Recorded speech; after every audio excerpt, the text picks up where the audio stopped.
The Desertor, story by Rolando Enrique Rosales Murga. Dreams are like journeys, poems are the maps. During the nights, when the subconscious takes hold of me and possesses my being, I find myself in landscapes no human could ever have imagined. Only I and my wandering mind, only my thoughts dare weave these reflections for which, in another age, I would have been reduced to ashes upon the pyre. Many times I have dreamed of Torquemada, that cruel inquisitor. He is burning now 1,000 times fiercer than his victims ever did. Yet, as always, my digressions pull me away from the subject. Allow me to recount another of my midnight dreams. I had remained awake for a very long time when sleep suddenly assaulted me with force. Thus was born the following tale. My name is Tse. I was born within the empire of the ancient Normans, high-caste Viking warriors, the Aryan race that has ruled since before creation itself.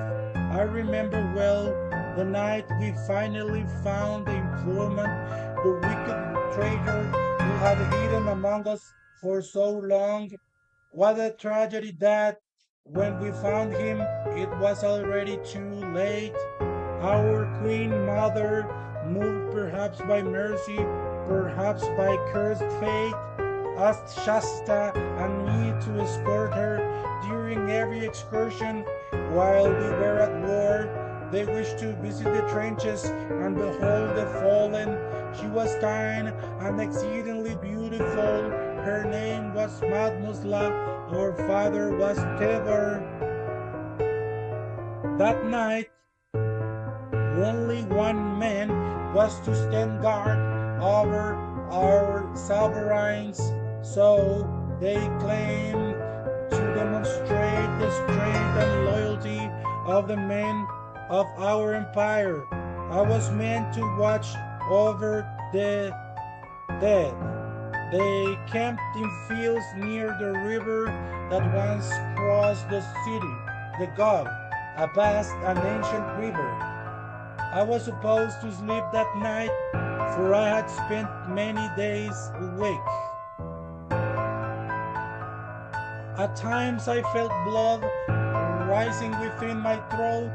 A dreadful premonition stole my rest. I was deeply unsettled. Whenever I closed my eyes, I saw serpents nesting. Other times, I glimpsed grotesque masses of serpents copulating. The vision always disturbed me, yet, as a good soldier, or so I believed, I kept silent. That was why the people had druids and seers. They had no need for a captain gifted with visions. I remember Fenrir taking my place while I rested for a while. In my dream, a monstrous wolf attacked me, biting into my chest and fleeing with my ribs clenched in its jaws while I lay broken upon the ground. When I finally awoke, I was sweating blood. Fenrir lay upon the earth, overcome by sleep.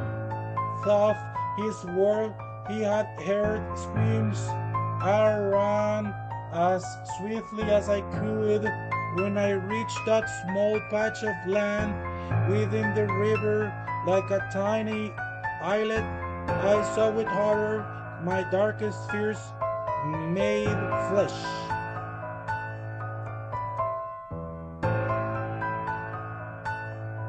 Shasta, drenched in blood, was still devouring one of my queen's legs.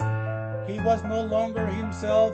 He had become a grotesque creature, thirsty of blood, eager to crush bones and tear away flesh. He had become a jackal. My mind could not grasp what to do. The heads of my beloved rulers were impaled upon a nearby tree, and a lake of blood mingled with the waters of the Gulf. He looked at me with flaming eyes and with a sardonic laugh said, "Would you like some? This is what true royalty tastes like." I ignored him. It was time to think. If I bound him, they will claim I was the culprit and hail him as a hero.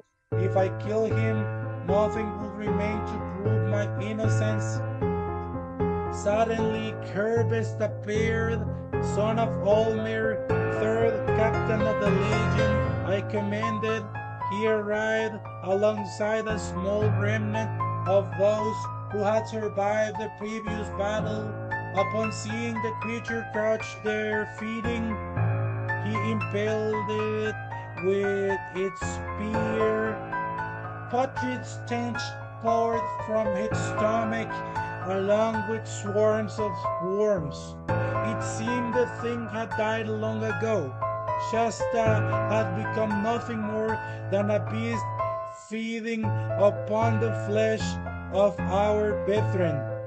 That was why children had been found torn apart, supposedly devoured by wolves. I pray that creature rots within the deepest reaches of the Acheron. Cursed Shasta, who devoured my kings. The Gulf River itself is now dry land. The royal blood of my beloved rulers was what drained its waters.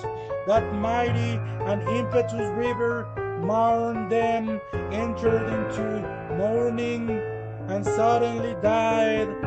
I lived violently and land upright, realizing at once that I had been dreaming.